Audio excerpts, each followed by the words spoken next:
A very pleasant good afternoon as we welcome you into the Lion Country Kia Goon and Ironhead show. We are goonless here on this Tuesday.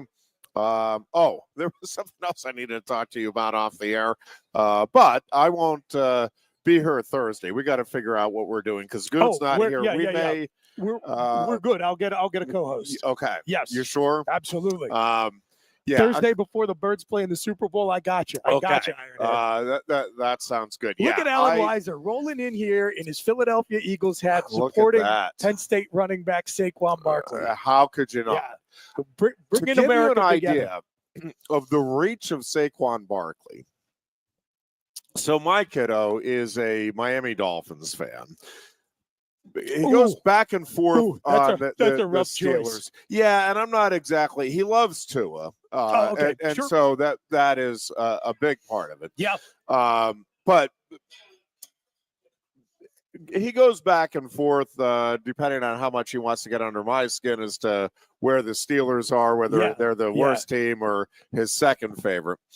But he is asking me ahead of this game if he can have a Saquon Barkley jersey, and I'm like, my man, I'm okay with that. Like, yes, we can accommodate. Have you thought about the amount of free positive advertising Penn State has gotten out of the season Saquon Barkley just had? It is. It is. Listen, I think it's a small part of the overall equation, but this momentum that Penn State football has right now, like Saquon is part of that. Again, in the overall measurables, I'm not sure where it lies, but getting all of these guys returning, I like the positive vibes around this program just continue to grow. And I do think, having Saquon Barkley, who probably, maybe Micah Parsons would be up there too. But I mean, if you're thinking of, if you had to pick one person, and it's on one hand ridiculous to do it, it would be like trying to pick one wrestler that's been the face of the Penn State program under Cal Sanderson. Well, you're going to throw 6 or 7 names and probably another 4 or 5 that you could throw out there. But say if you were to pick one player that, man, you're the face of Penn State in the James Franklin era, I mean, it would be Saquon. Yeah, there's some others that, again, would deserve some consideration there, but it's Saquon. Yeah, and I was just talking about this with somebody the other day, Ironhead, that in order to be successful in college football, you've got to lock down your regional recruiting footprint.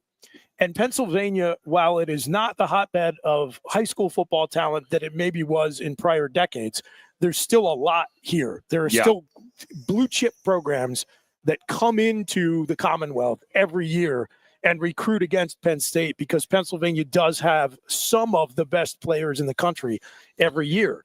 And as maybe population shifts have resulted in some of the talent level in Western Pennsylvania dropping off from where it was, an area where we've already got on lockdown with Terry Smith.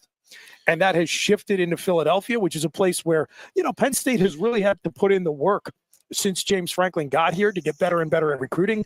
You figure now you have a real toehold in the region where you're starting to see some of the best talent from Philadelphia commit to Penn State. We've got the great boon of Abdul Carter is going to be a top 5 pick in the NFL draft from that region. Saquon Barkley, superstar for the Philadelphia Eagles, and you add in Jim Knowles, who I'm sure we'll talk about today because he just had his introductory press conference. He's a Philadelphia guy, and not only that, but a St. Joe's Prep alum, which is one of the Philly high schools where Penn State has still been struggling to break through a little bit.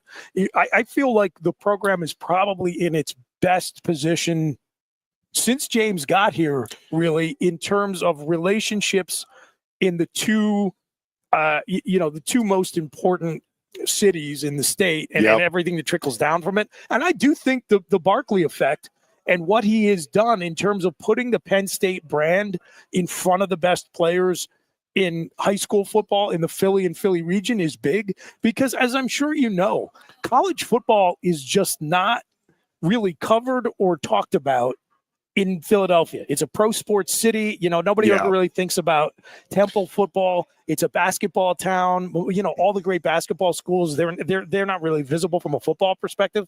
So just getting that Penn State Saquon Barkley connection in front of these kids, I think buys you instant credibility. Yeah, I think that's very true. And listen, I think the fact that well, two things. The fact that he has such respect, not just for his football ability, but the way he carries himself, the impact he has on the communities that he's in, all of that, obviously a benefit, and the pride with which he talks about Penn State. And I mean, those are, again, you couldn't ask for a better face for the program. And I think that that is his role. Is again, if you had to pick one player, again, there's some others that would be in the running. Trace McSorley would certainly be up there. Micah Parsons, probably now Abdul Carter. But again, if you just got to pick one guy, that's your face of the James Franklin era. I mean, Jay would be Saquon Barkley overwhelmingly. And listen, I do hope, in part because he's a generational talent, right? I mean, it's no knock. All of the things combined. Yeah, it's no knock on any of the other great players we've sent to the NFL from Penn State. But when you watch what Saquon is doing right now behind a great offensive line, it's clear. You look at all the numbers. Not only is there no one else in the league who can do what he does, we haven't seen a back like this in a long time, probably since LaDainian Tomlinson, I would say. Yeah, I think that's probably right. And listen, what he Adrian Peterson too has been able to do to allow that offense to operate at the pace that it wants to is pretty significant to why the Eagles are where they're at here. And I mean, he has provided them the identity, right, on offense. A lot of really good parts, a lot of things that they can do well, and in different spots. But that is their identity. Saquon Barkley is the Eagles' identity as well here. Hey, so two things season. Quickly. First of all, can I ask a huge favor of you, Ironhead? Of course. You can ask. Can you please not, since you're not going to be here Thursday, can you please not predict this game today? I listen, I've looked at it. I don't see how the Eagles can lose, Booch. I have it. The Eagles, 45-7. I've never been more confident in a pick of mine in all of these years. I appreciate it. Lock it in. I have the Eagles. Lock it in. Eagles are winning the Super Bowl. Guaranteed. So here's the other thing. No comment. But I have Saquon Barkley being held to 20 yards. I can't see him. I can't see him going off on this Chiefs defense at all. So I was texted today by one of my friends, and I imagine this is probably a question in the mind of some of the Penn State fans in the audience. He just said, what's going on with Jahan Dotson? Philly made the trade for him, and his numbers have just been negligible the whole year. And it speaks to what you talked about right now with Barkley. I just said, there's not enough touches to go around. First of all, the passing game in general in Philly has been less prolific simply because they're doing so much damage on the ground between Saquon Barkley running the ball, Jalen Hurts as a run threat from the quarterback spot, and even their number 2 back, Kenny Gainwell, can come in, and in relief, he makes a lot of nice plays in the run and even in the passing game. Right there, you've got a significant number of the offensive snaps just eaten up by the run game. And then when you consider that you've got to feed A.J. Brown, Devontae Smith, and Dallas Goedert, there's just not they're not a lot more opportunities. Jahan all season long has done the dirty work of being an effective blocker, facilitating that Philly run game. And, when he's gotten his few opportunities, he's delivered. He had a touchdown catch in the wild card round game against Green Bay. But when you play on an offense with so many all-pro and Pro Bowl level playmakers, especially one that is going to emphasize the run versus the pass, the opportunities just aren't going to be there. And I think you're okay with it if you're John Dodds. Of course. And what's more, I think Philly's okay with it. Good. Oh, They've got him for another, I think, 2 years on his rookie deal, and he's on the field almost every snap when they're in a 3 wide receiver package. It's not that they're not satisfied with the work he's doing. It's just, again, all due respect to Jahan Dotson, if you're going to find ways to get a receiver involved, he's probably going to be at least 4th on that list, and that's when you're not factoring in the running backs as receiving threats. Yeah, I do think this is a terrific matchup too for the Super Bowl. I mean, it was a very entertaining game a couple of years ago. I think it's going to be probably a very similar game. Yeah, and I think again will be very entertaining for those that don't have a vested interest. And it's like, this is a fun one to watch. And I think, the fact that you have Saquon Barkley, Patrick Mahomes, Jalen Hurts, Travis Kelce, I mean, stars help, right? Like that is part of the equation. And, I didn't realize, I was listening to some of Dan Patrick this morning that I just haven't been paying that close attention, I guess. But the Chiefs have not had a turnover yet this postseason.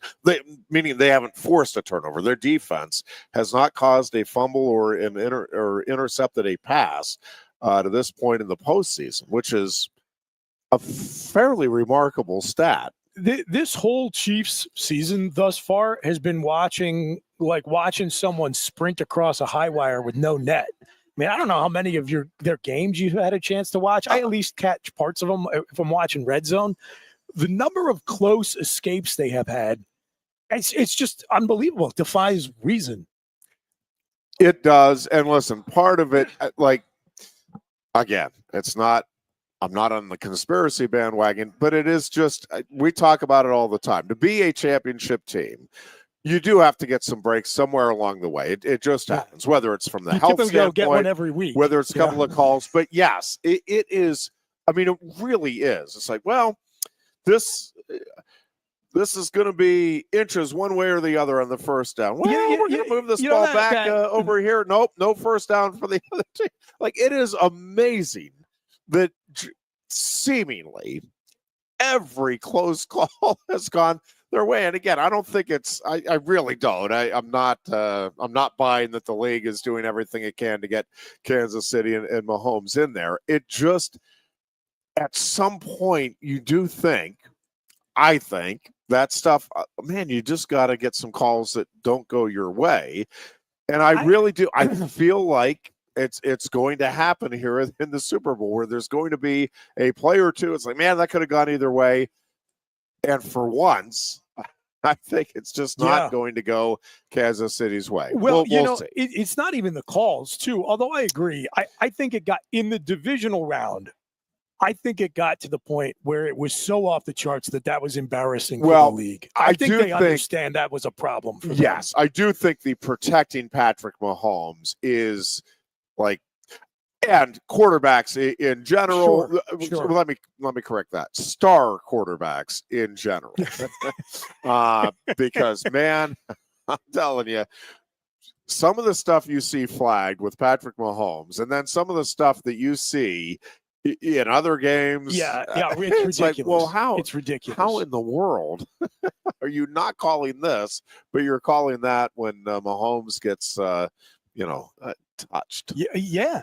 If that. I mean, to me, the stuff that drives me nuts is when you see him visibly manipulating the situation in order to try to draw the call, where he will try to draw up at the last minute, or kind of fake like he's going to slide, but not get to the point of like a Kenny Pickett in the bowl game fake or whatever. But you could tell he knows that call is going to be there for him. And if he puts the defender in a no-win situation, he's going to get the benefit of the doubt every time. It's just bad. It's bad for it lowers the product quality is what I'm saying. It's bad for the sport.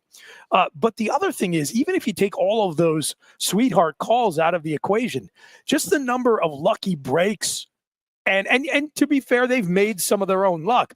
But you think about that, like the Washington Hail Mary versus Chicago, where the DB was taunting the crowd and then had to quick turn around because the ball went over his head. That was a crazy twist of fate that won the Commanders a football game. I feel like that was 13 out of 17 games for the Chiefs this season, in the regular season. So all I'm saying, Ironhead, is that I hope they're due. I hope they're due for a bad luck night. Yeah, we'll see. I think it's coming. I really do think Philadelphia is just the better team. It's not that I don't think Kansas City isn't a great team. Obviously, they know how to win. To your point with the close games, and it feels like they just keep getting by. Listen, part of that, I think a big part of it is just the confidence that they have, the belief that, hey, yep, been there, we will just find a way to do this. Yeah. And, to their credit, that they have so far. I struggle to bet against Patrick Mahomes and Andy Reid. I just do. Now, that said, when you look at the side-by-side talent comparison of the Eagles and where they were at when they were in the Super Bowl against Kansas City 2 years ago and where they're at with their roster now, it's night and day. I mean, really, there have been substantial upgrades and all over the place. John Spagnuolo is amazing. I mean, he really is. Steve Spagnuolo is amazing in terms of being able to call a game, dial up the blitzes. The Eagles' offensive line is just a different level. I think that is going to be one of the things to really watch, is how Philadelphia handles the blitz packages that Kansas City will undoubtedly throw at them, including run blitz packages. And 4 out of the 5 starters have been to the Super Bowl already. So that's one thing. You're not going to see practically anyone on this roster wide-eyed, I don't think. And I've seen the Kansas City defense. Correct. So that's right. I get it. In both the Super Bowl and the regular season last year. Yeah, and I think Saquon Barkley unquestionably is one of the keys here, along with the offensive line. And as we have talked about, Booch, it's one of those things where they could do a great job for 10 plays, and then all of a sudden there's the one play you let them like. That's the thing. You can do a pretty good job against him for most of the game. Can you actually contain him for 4 quarters of football? Prevent the big run or 2 or 3 for 4 quarters. And if you don't, with the way the Eagles like to play, and again, I think the Eagles have a hard to ever predict the turnover battle, but I like the Eagles' chances of winning the turnover battle, which is always a big component in any of these postseason games, any game period. But what you saw, I just think that Washington, combination, Saquon Barkley and the likelihood of the Eagles winning the turnover battle, is why, in all seriousness, I really do like Philadelphia's chances here Sunday. What you saw versus Washington in the NFC Championship game was not a fluke. This is for sure a trained ball hawking defense. That linebacking core and the safeties, they are punching the ball out at every opportunity. Chauncey Gardner-Johnson, now Quinyon Mitchell, who has been playing like a veteran corner all year long, and he had 0 interceptions in the regular season, although there were a couple of funny moments for him where he and, maybe Chauncey or another player would be converging on the ball and the other guy would get the pick. He now has 2 interceptions so far in the postseason. So all across the board, there are Darius Big Play Slay. There are guys in the back end for Philadelphia's defense who know how to take the ball away, and they do it purposefully. The great turnover creating defenses don't just get lucky. They are trained to do that. Yeah. They are wired up to look for those opportunities and capitalize on them. Yeah, like there are very few defenses in the league right now that I think are built as strongly to create turnovers against any team in the league than Philadelphia's. Yeah, that's going to be fun. Again, a lot of different storylines, and we may talk a little bit more about this as the week, as this show unfolds, and certainly you'll be talking about more on Thursday.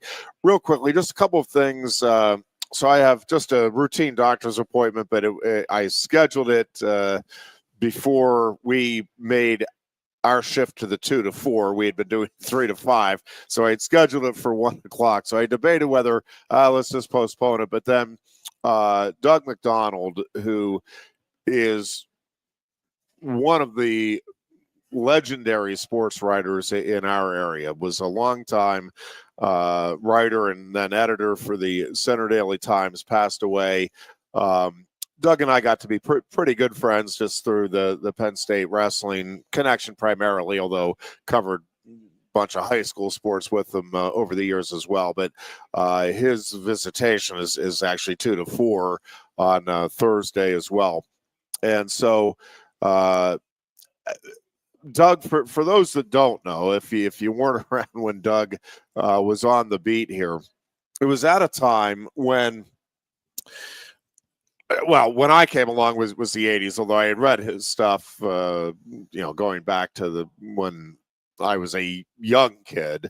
And the Center Daily Times in those days had a big sports staff and a top-notch sports staff. A lot of guys that went on to success elsewhere. But Doug and Ron Bracken were kind of the two local reporters that I first started associating with. Man, this would be a cool profession, like getting sports media.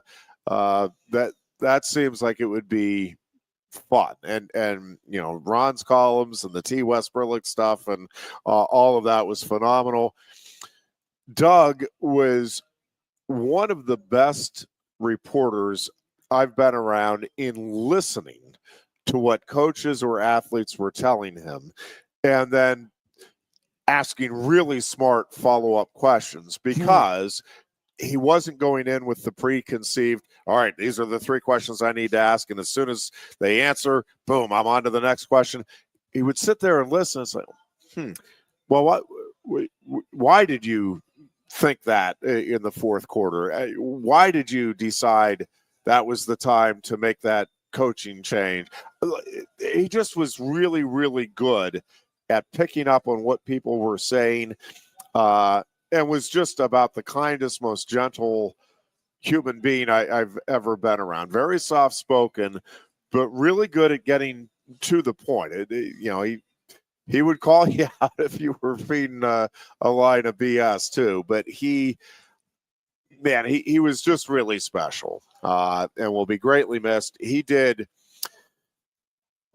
before the internet came along, we were fairly limited.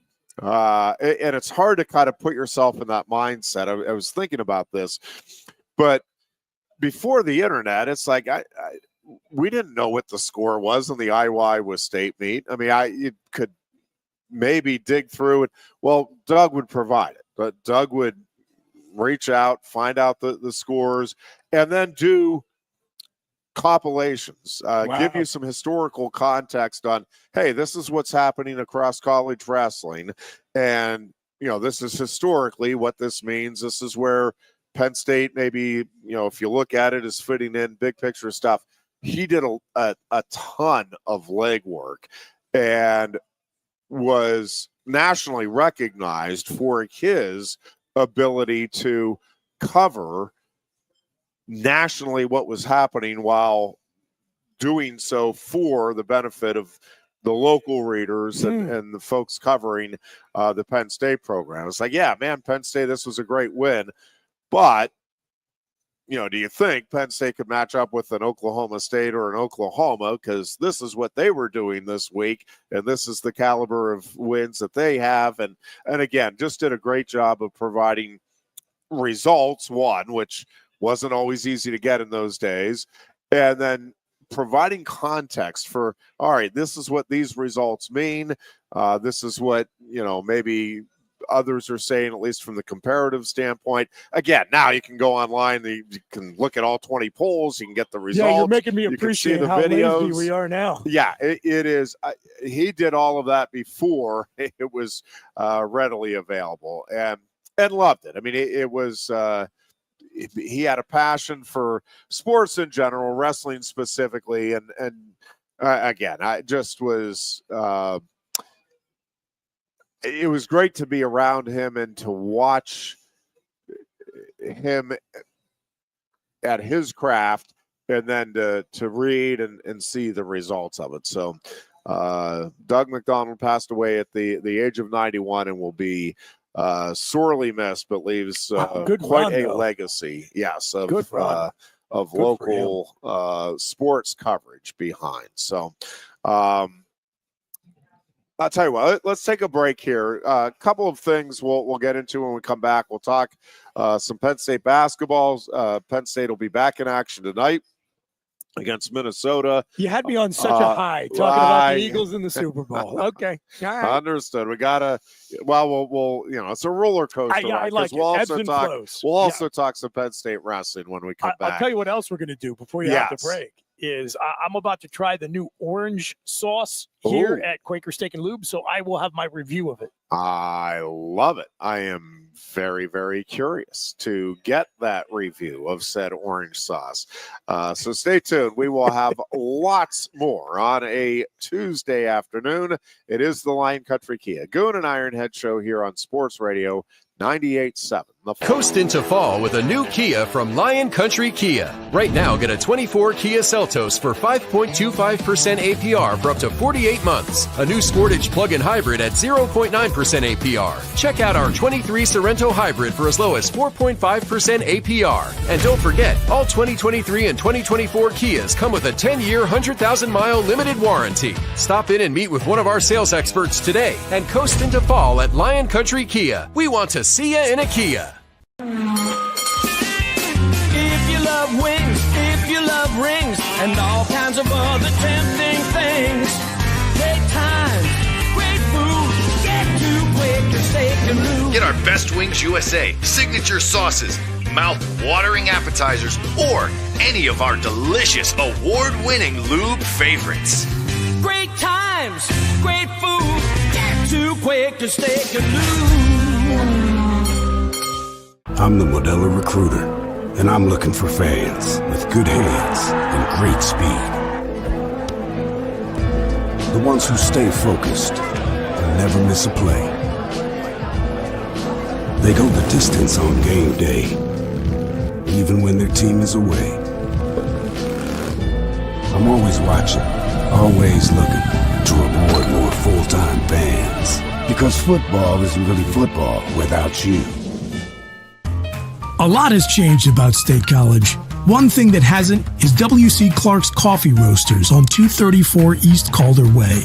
30 different varieties of specialty coffee beans sourced from over 25 countries and roasted with love each morning in Happy Valley for over 45 years. They'll ship their fresh roasted coffee from their doorstep to yours. Order online at statecollegecoffee.com. That's statecollegecoffee.com.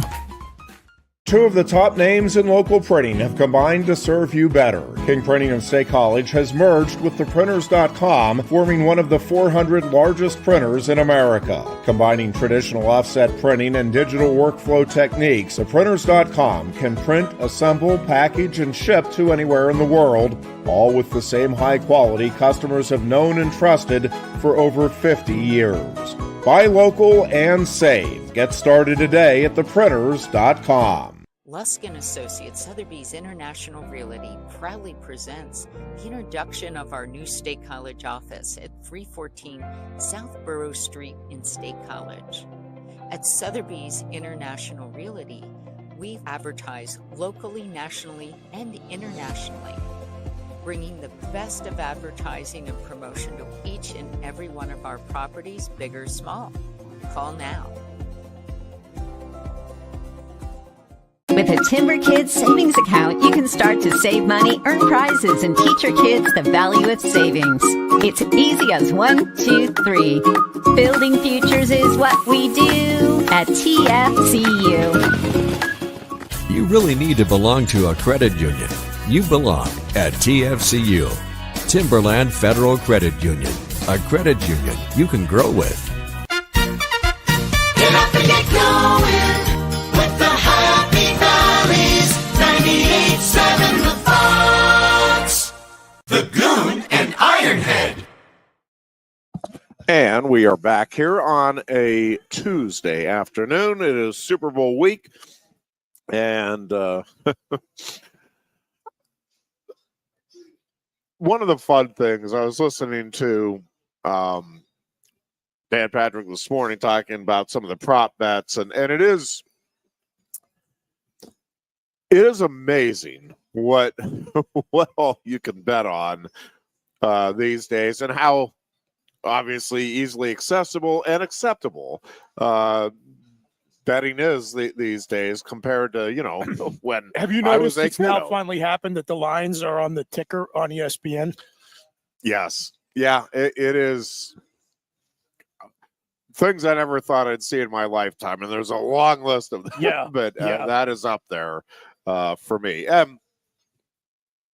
mean, again, I'm okay with it. It's just, it is hilarious, all of the different things that you can bet on: who's going to score the first touchdown, the length of the national anthem, first commercial that'll play during the game. I mean, I go right on down the list. There's a long list of opportunities for folks to bet and chime in on what they think is going to happen on Super Bowl Sunday. Lots of coverage all day long. Our coverage, by the way, we will have our coverage beginning at 5 o'clock on Sunday with Westwood One. So 5 o'clock will begin our Super Bowl coverage on the radio. So if you are having to work, or you're out and about and you're going from one place to another, you can keep tabs. And we have folks that are that do like to turn down the TV. Tom Brady isn't everybody's cup of tea, is my understanding. You can listen to the radio coverage as well. He is as bad at that job as he was good at the job of NFL quarterback. They're inversely proportional, Ironhead. I get that he's a huge name. I do wish they would give more credence to like the job folks have done over the course of years. And have kind of proven themselves. Again, do I think it's the end of the world? No, that he's doing it. I actually think he's gotten better as the season has gone along. I think he's been better in the playoffs than he was in the regular season, but that is a low bar to clear, and he still has a lot of work to do.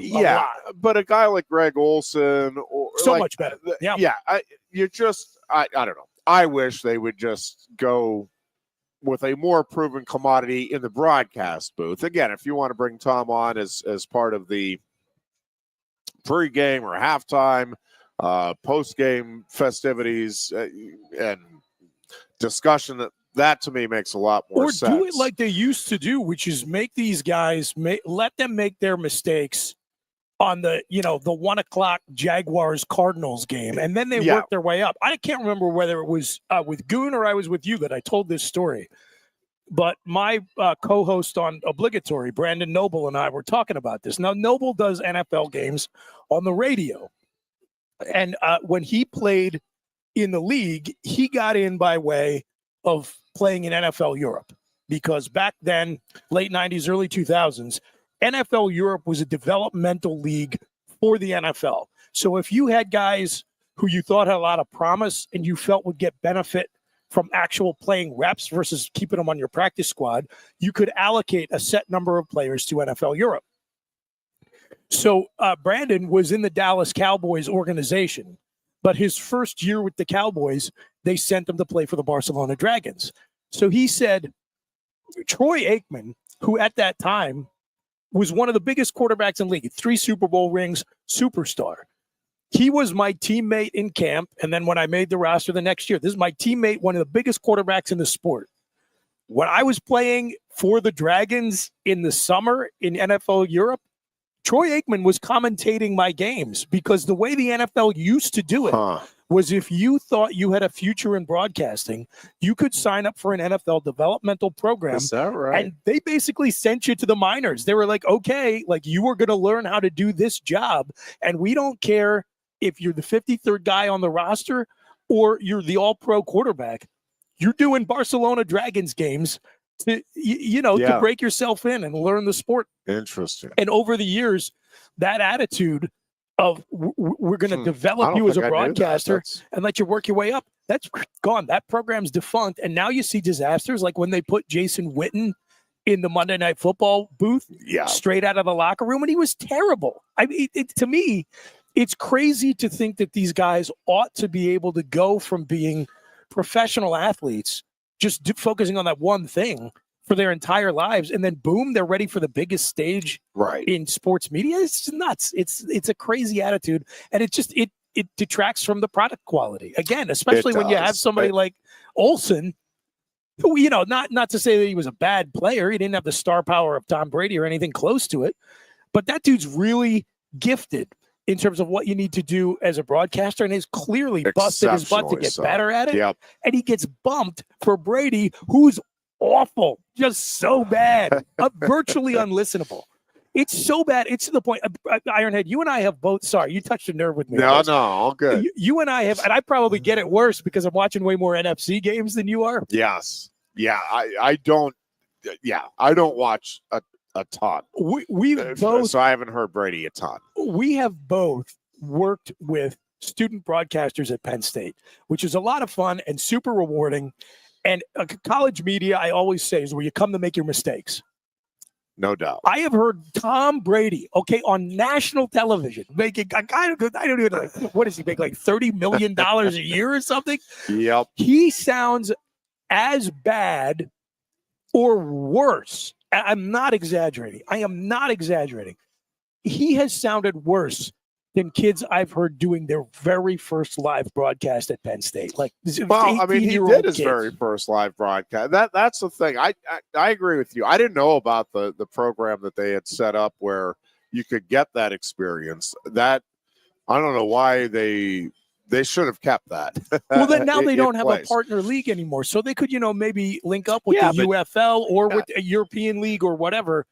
But it's to me just the notion that somebody of Troy Aikman's star power was going to be told, if you want to learn how to do this, you were going to start at the NFL Europe level, not like just screw off, and then the minute you retire, we'll put you on the biggest game of the week.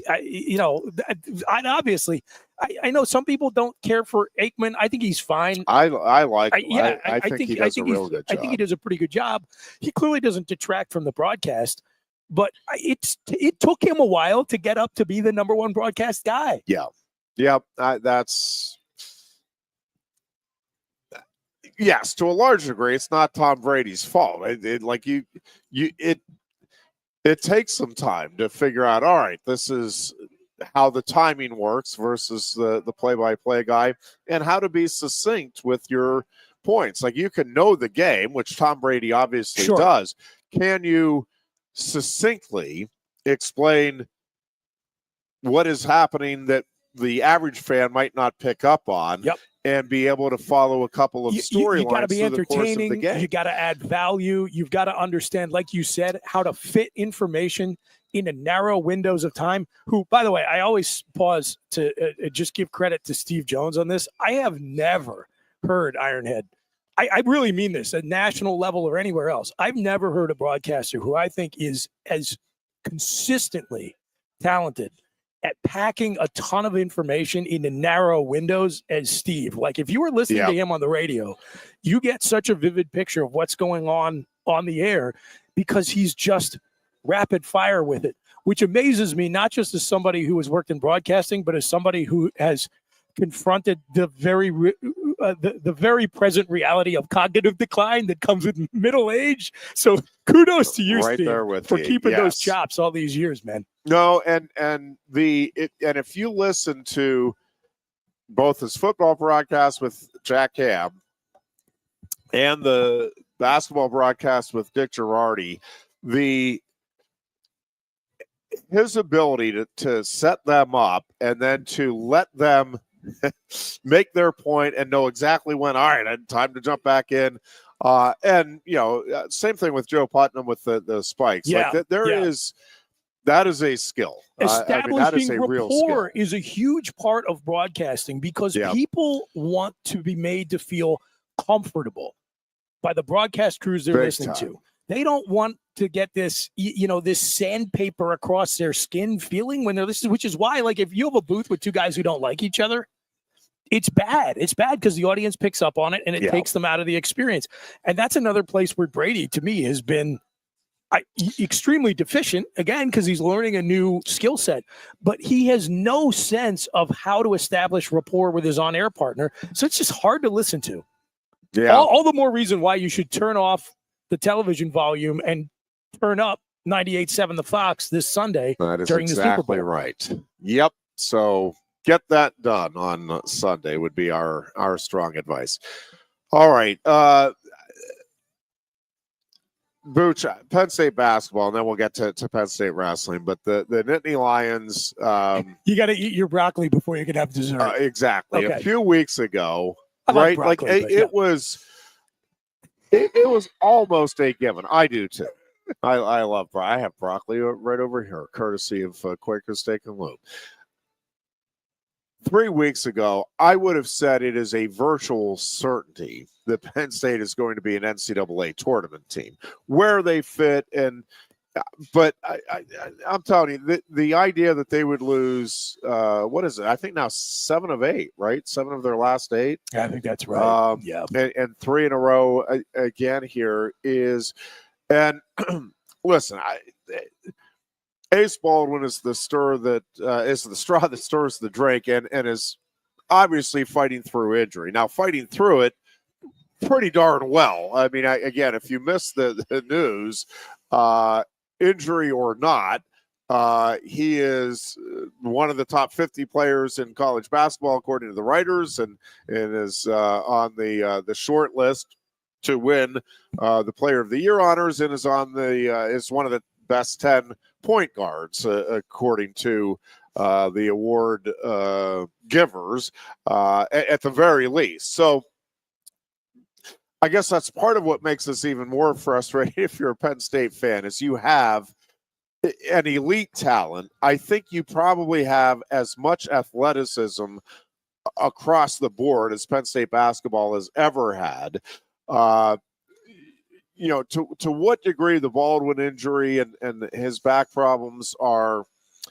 Also, don't forget you lose Puff Johnson for the year. And that's where I was going. So then you have a program that for decades has felt snake bit. Like, how many times have it feels like you're on the verge, and then a star player goes down. So the star player doesn't or your go best down team. here. I've lived here for 28 years. The best Penn State basketball team by far had its chance to go to the tournament cut short by a global pandemic. That was yes. I mean, it couldn't have been any of those, like the multitude of crappy, forgettable years. No, it had to be. I was talking about this with somebody the other day. Every Penn State tournament team I have seen since I stepped foot on campus as a freshman has had to win games in the Big Ten tournament in order to qualify for March Madness. The only team that was going to be able to waltz in without even worrying about the Big Ten tournament, shut down by COVID-19. Yeah. Unbelievable. Yeah. The other thing, though, that has been, and again, Puff Johnson, part of the equation here, maybe Ace Baldwin's back, part of the equation here. But the one thing that Penn State was kind of hanging its hat on is, man, we're going to create turnovers. Like, we're going to get some extra opportunities. And these last, 3 or 4 games now, it's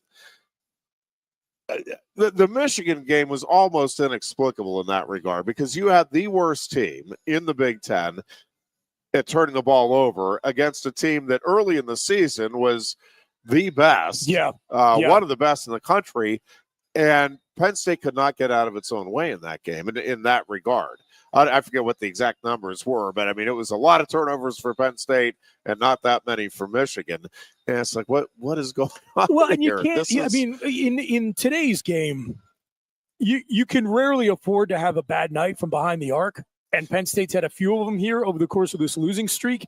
But you definitely can't line up a below average night from three and a below average night on the defensive glass. Yeah. And that's really what has put Penn State up against it these last few games.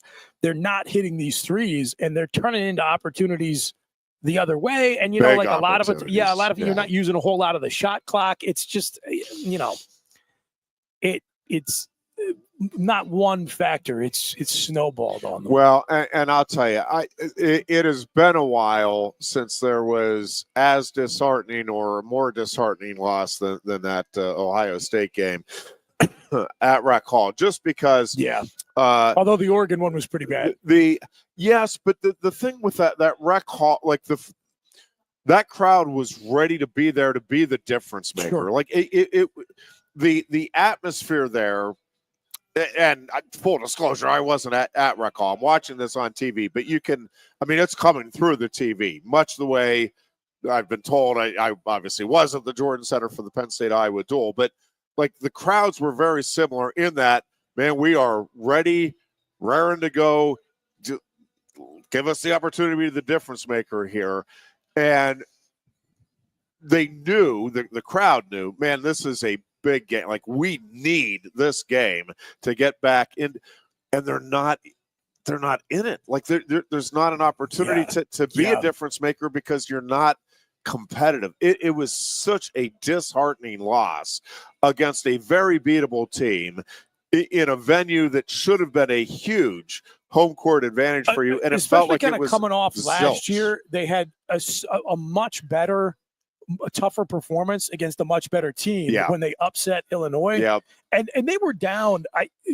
They were down double digits relatively late. I couldn't tell you what was left on the clock off the top of my head, but they really had to fight and scrap to come back and end up winning that game. And the crowd was absolutely a factor. So even when they got it to 10 at halftime, I said, you know what, look, this is suboptimal, but they were playing poorly. And the one thing we know is that they can feed off the energy there in Rec Hall. It just wasn't there. At all. And now, you know, again, another very winnable game here against Minnesota, but I don't know. I mean, you're that spinning Ohio your teeth State to make game, the Big Ten tournament at this point. Yes, that Ohio State game to me, Booch, really was you had to have that one to try to kickstart a run here. And even with that, I mean, it's not like great feelings about it, but I'll be curious to see how they come out tonight. Cause again, it was just such a disheartening loss. And it felt like going in that everybody kind of realized the situation that they were in, backs against the wall, and you wanted to see them come out fighting and, man, we're going to do everything we can. And it just felt like instead it just completely fell flat. And there was never a point in that second half where like, oh, all right, here we go. Man, that's right. That's a like, good way at to describe no point did you think, all right, we got something cooking here. And again, it just felt like such a critical game just to give yourself a chance here to get on a bit of a run, to get yourself in consideration for the NCAA tournament, to get into the Big Ten field where you could, maybe enhance your case, make a little noise. I don't know. I know there's been a lot of disappointment over the years with Penn State basketball. I just 3 or 4 weeks ago that the amount of optimism and the confidence surrounding this program, and I think they were both well earned, to see this season change as drastically as it has, as quickly as it has, it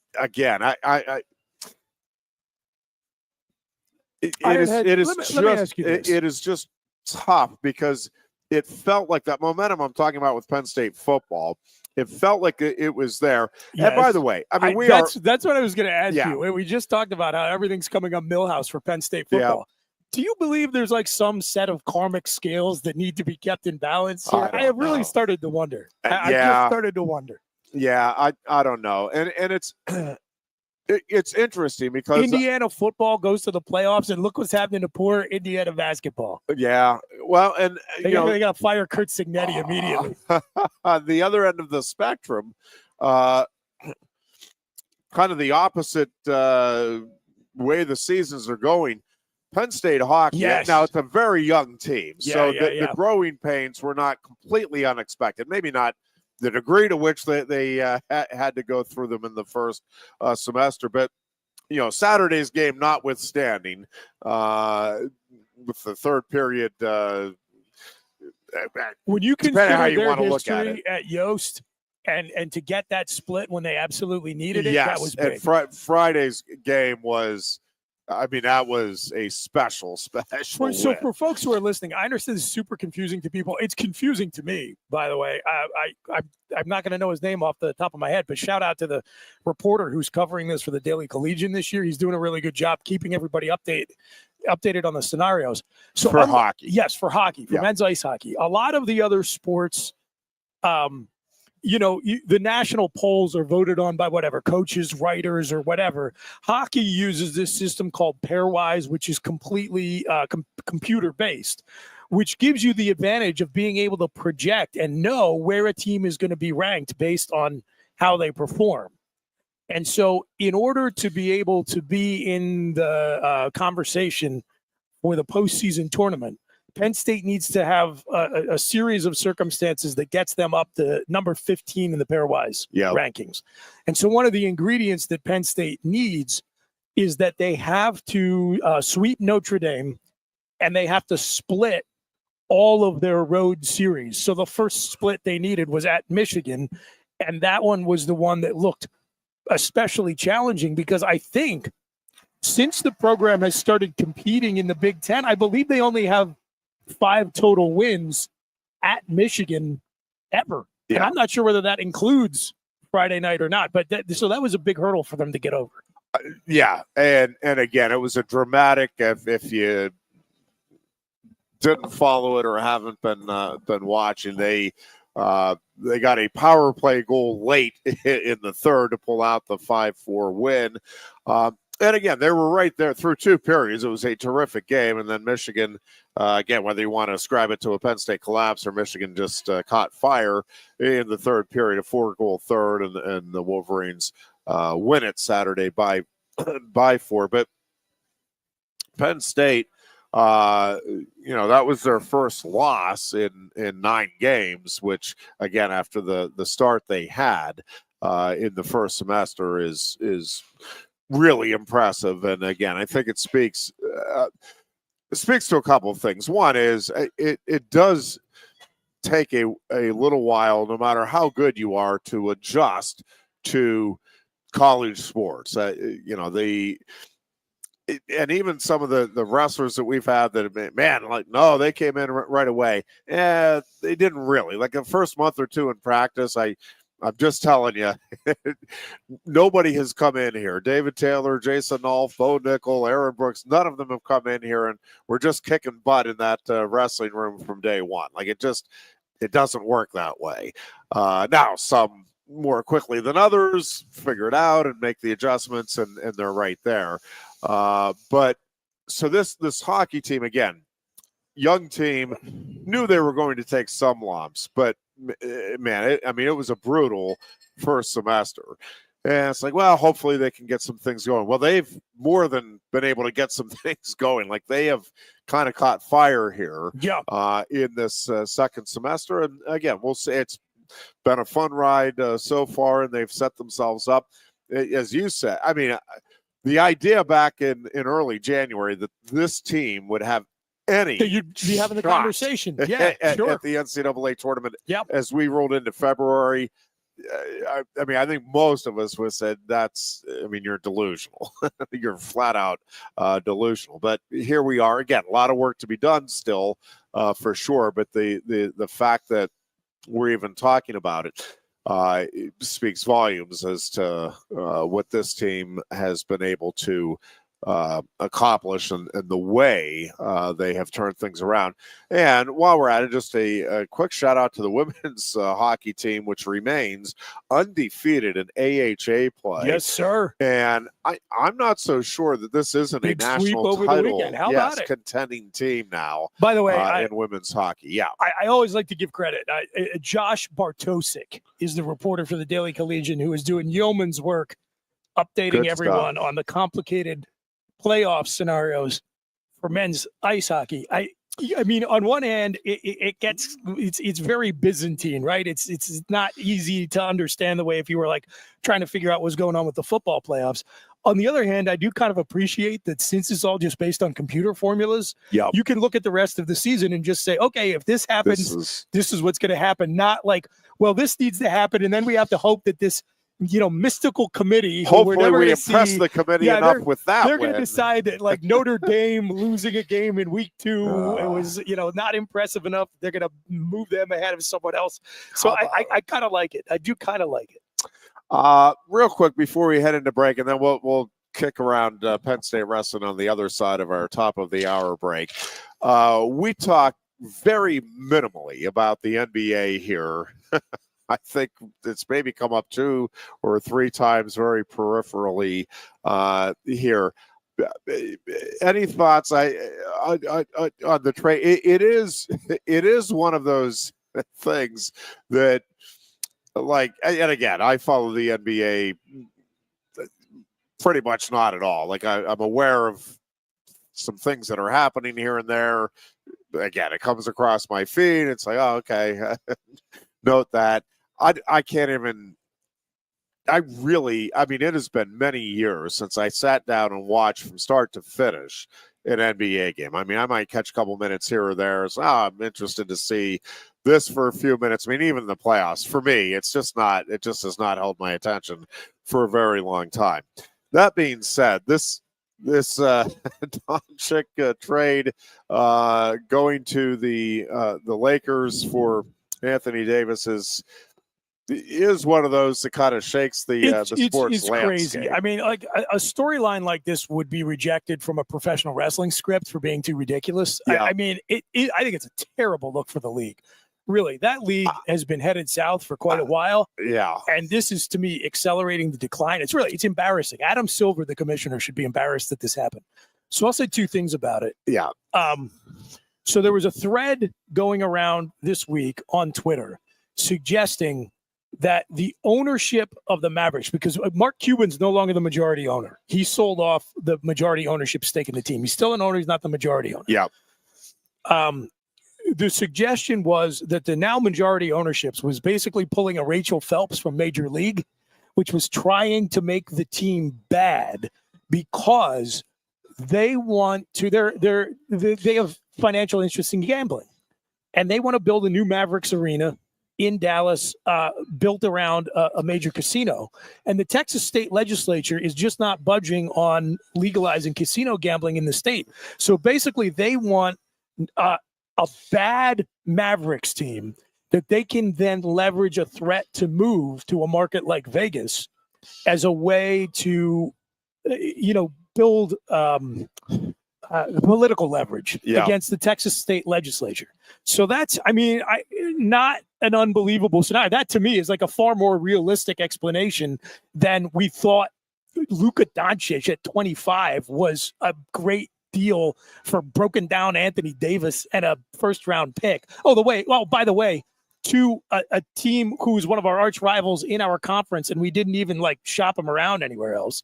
So that's point number 1. And the way I saw that thread was it was retweeted by a guy. I don't know if there are any listeners to the All In podcast out there, totally unrelated to sports. They do business and tech sector stuff. It's for venture capitalists. And Chamath, the one guy who made all his money at Facebook, who's one of the hosts of this podcast, he retweeted that thread, and he used to be a minority owner in the Golden State Warriors. And he sold off 100% of his ownership stake in the team. And he said, this story exemplifies why I got out of the Warriors, because I think the NBA is doing such a bad job right now that they're vulnerable to a live golf style challenge from somebody else who wants to come in with, $5 to $15 billion of investment and say, we're going to compete directly with the NBA because the product is so wounded at this point. We think that even if we can't overcome them, we can do what Liv did to the PGA, which is to take a big enough bite that we have leverage, and I just didn't want any part of it. So I bring up all of that to say it just speaks to a league that when I was growing up was a global sports brand and phenomenal entertainment led by fun to watch teams, likable and unlikable in a good way, superstars, and it was just king of the professional sports world. To now it's teetering on the brink of are they going to see a legitimate competitor rise because they've fumbled the bag so badly? It's embarrassing. It stinks. Yeah. I think it adds for some of us to the long list of reasons why, I'm good watching something else. Imagine all of that tonight. Plus you're a Sixers fan. Brutal. Yeah. Brutal. Not good times for the Sixers these days. We'll take a break here. When we come back, we will talk some Penn State wrestling. Nittany Lions coming off a big win on Friday night. And, we'll get into lots of wrestling talk, lots of wrestling news coming up. Some released earlier today, some will be breaking tonight. And again, we'll kick all of that around when we return. This is the Lion Country Kia Goon and Ironhead show from Quaker Steak and Lube, where, by the way, in just about an hour from now, the all-you-can-eat wing buffet gets underway. One of the best things going here at the Lube. You get a great selection of wings. They're legitimate, regular wings. Yes. Which Can't stress that enough. Yes, a big deal. And again, the Lube would be a wonderful place to come on down and check out the Super Bowl on Sunday. They can also provide you opportunities to watch all of your favorite sports teams and action. And you can do so while enjoying some great food, great beverage, and as good a service as you will find anywhere. And we are coming right back from Quaker Steak and Lube in Mirror Mills. Coast into fall with a new Kia from Lion Country Kia. Right now, get a 24 Kia Seltos for 5.25% APR for up to 48 months. A new Sportage plug-in hybrid at 0.9% APR. Check out our 23 Sorento hybrid for as low as 4.5% APR. And don't forget, all 2023 and 2024 Kias come with a 10-year, 100,000-mile limited warranty. Stop in and meet with one of our sales experts today and coast into fall at Lion Country Kia. We want to see you in a Kia. If you love wings, if you love rings, and all kinds of other tempting things, great times, great food, get to Quaker Steak and Lube. Get our Best Wings USA, signature sauces, mouth-watering appetizers, or any of our delicious award-winning lube favorites. Great times, great food, get to Quaker Steak and Lube. I'm the Modelo Recruiter, and I'm looking for fans with good hands and great speed. The ones who stay focused and never miss a play. They go the distance on game day, even when their team is away. I'm always watching, always looking to reward more full-time fans. Because football isn't really football without you. A lot has changed about State College. One thing that hasn't is W.C. Clark's Coffee Roasters on 234 East Calder Way. 30 different varieties of specialty coffee beans sourced from over 25 countries and roasted with love each morning in Happy Valley for over 45 years. They'll ship their fresh roasted coffee from their doorstep to yours. Order online at statecollegecoffee.com. That's statecollegecoffee.com. Two of the top names in local printing have combined to serve you better. King Printing of State College has merged with theprinters.com, forming one of the 400 largest printers in America. Combining traditional offset printing and digital workflow techniques, theprinters.com can print, assemble, package, and ship to anywhere in the world, all with the same high quality customers have known and trusted for over 50 years. Buy local and save. Get started today at theprinters.com. Lusk & Associates, Sotheby's International Realty proudly presents the introduction of our new State College office at 314 South Borough Street in State College. At Sotheby's International Realty, we advertise locally, nationally, and internationally, bringing the best of advertising and promotion to each and every one of our properties, big or small. Call now. With a Timber Kids savings account, you can start to save money, earn prizes, and teach your kids the value of savings. It's easy as 1, 2, 3. Building futures is what we do at TFCU. You really need to belong to a credit union. You belong at TFCU, Timberland Federal Credit Union, a credit union you can grow with. WFXS, your sports radio. Broadcasting live, loud and proud from Central PA's Sports Authority, WFXS America. 98.7, the Fox State College, the Goon and Ironhead. On a Tuesday afternoon, Chris Bucanani filling in for the Dear Goon today. It is a Super Bowl week. Goon will be back with us on Tuesday to talk, a week from today, to talk about said Super Bowl and all of the other things going on at that point in the world of sports. Pretty confident he'll have a good time over Super Bowl weekend.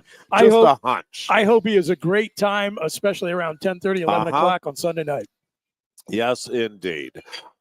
Eagles and Chiefs. If you didn't hear, they're meeting in Super Bowl 59 on Sunday. We will have the game for you right here on Sports Radio 98.7, The Fox as well.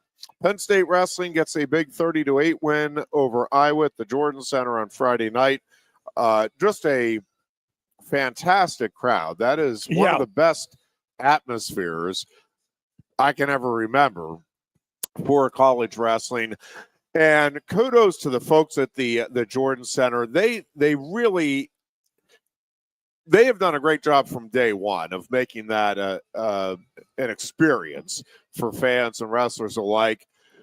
But they kind of perfected it about 3 years ago where, I mean, they just have it down. It is a show. It is, they make it a wonderful, big time feel to the experience for the athletes, for the coaches, and for the fans for sure. And, I was downtown on Friday afternoon, and I honestly, Ironhead, it felt like, maybe not an Ohio State football weekend, but maybe like an Akron football weekend. There was a lot of foot traffic, a lot of energy. I was inside a family clothesline, and it was, packed. They had lines at the register. Yeah. It was really cool in terms of what that BJC match, anytime, but especially when it's 1-2, what that did for the town, for the local economy, and then obviously what it does for the team. It presented very, very well on TV. It looked cool. Yeah, it was just a tremendous atmosphere in there. The theatrics were great. Obviously, the fans provided energy, and then the wrestlers put on a terrific show from start to finish. And even in the couple of bouts they lost again, Kurt McHenry is going up a weight class, and he's a little undersized as it is at 125, and is facing one of the best wrestlers in the country, and went out after it. It just got outmatched in that one. And then Josh Barr, I thought, acquitted himself very well against the top-ranked wrestler in the country at 197. I think there will be some adjustments there, probably by both guys, technically when they meet again, if I guess they meet again. You think they suspect at least they'll at meet. Big Tens? You would Yeah, think. I would think at least, and I think good chance anyway that they meet again at the NCAA tournament. Agreed. As well. So a couple of things that just really stood out to me, and I know Tyler Kasak kind of was the showstopper with his finish with Ja'Cory Teamer, but I'm telling you, what Shane Van Ness did against Kyle Parko, who is a title contender there at 149, there's probably 4 or 5 guys that I think are, at least in my mind, legitimate title threats there at 149. And Parko and Van Ness are certainly 2 of them. But, you know, it's one of those, it's about that could go either way. And then Van Ness gets in on the shot at the end of the second period, and then is able to finally kind of get Parko caught there on his back, had a couple of opportunities, and finally was able to get the near fall count. And so it goes from what was it, a 6-5 deficit to a 12-6 lead going into that third period, and Van Ness rides the momentum onto the major decision again. And it's one of those things people are like, you know, man, he's in that bout, he did handle Parko. Ridge Lovett also majored Van Ness. Do I think it is likely that Van Ness would major Parko if they meet again? No, sure. And I don't think it's likely that Lovett would major Van Ness if they meet again. It's one of the things with wrestling, and again, any sport really. Sometimes you just, things snowball and you get it on a roll, and then, you know, you see it in football with the NFL often where a team blows another one out early in the season and then they meet again later in the season, or you get they meet in the playoffs and it's like, oh, that script completely flipped. A lot of different things that go into it, but sometimes it's just, wrestling, you get, you hit a 7-point move like Van Ness did there at the end of the second period, and now there's, the onus is on Parko. He can't just, he's got to open up and try to go for it, and when you open up against a guy like Van Ness, you become vulnerable, and much the same thing once Lovett got the lead over Van Ness, kind of same thing in that match. Van Ness, loudest moment of the night, you think? Until Kasak, when Van Ness had him on his back, I would say it was the loudest moment. I was wondering, when it's sometimes hard to tell on fist, TV. I was wondering how many people in the arena would be able to get a good enough angle. I mean, I guess it's up on the jumbotrons too. Yeah, I think that helped, and even if you didn't see the fist, fist pump from Kasak, the fact that he has him in the air, carry him around in the baby Bjorn like that. And a couple of things about that, because I had some friends that follow wrestling, Penn State wrestling, not wrestling in general, and they're like, why was that just showboating, or like, why not just go ahead and finish off the takedown? So it really was not showboating. When you get a guy up in the air like that, and I think it was whatever it was, 10, 12 seconds left. The issue is at the time he's up, it's really 5-2. The riding time point made it a 5-2 score. So there's no difference in terms of like bonus points were at stake if he gets just the takedown. Right. And I wish I could give credit to, because I talked about this to a couple of folks, and then I was actually just going through the Intermat rankings today, and something else popped up on my feed, and it was somebody breaking down. They showed like 4 or 5 examples of wrestlers who had opponents up in the air, and then they go to finish the takedown, and the opponent ends up getting it. It's not as you think. All right, well, you have them, like, just you have complete control. You do, but as you hit the mat, like, your hips can get caught underneath. I mean, there's a lot of things that can happen. Yeah, that tracks. The reason he just held him there, he knew he had the lead. There's not anything when you have him up on your shoulders like that. like Teamer, there's nothing he can really do there to counter. It's not until you hit the mat that he can counter. So just holding him there assures the win. And so it actually was very smart strategy by Kasak to not try to finish that takedown. Yeah, that makes sense. But rather just keep him in the air in a vulnerable spot where he can't score. And so that, again, obviously allowed Kasak to preserve the win. Yeah, good call, Aaron. The combination of the blood flowing through the wrap, the fist raised, the fact that you're facing the number one ranked kid at your weight, and the symbolic victory there for the team against probably the greatest rival that the Nittany Lions have had, certainly in the Cal Sanderson era. It is one of those iconic moments. I mean, that picture is going to be forever etched. And I was talking about that moment, and we were very fortunate following Penn State Wrestling that we've had a bunch of those moments, but it is up there with Carol Sanderson getting ready to hit the mat as Quentin Wright is pinning Grant Gambrell for Iowa en route to Penn State's first national championship under Cal. Vincenzo Joseph's inside trip of Isaiah Martinez in the finals, and obviously Bo Nichols' win over Miles Martin, his pinning Martin to secure both the national title for himself and the Nittany Lions over Ohio State. In terms of like the regular season moment, the only thing for me that is comparable for just that moment was Zane Rutherford when it got to the final few seconds of his ride, and then the takedown against Logan Stieber and Rec Hall, where he knocks off what ends up being a 4-time national champion, at that time a 3-time champ, and Rutherford's a freshman.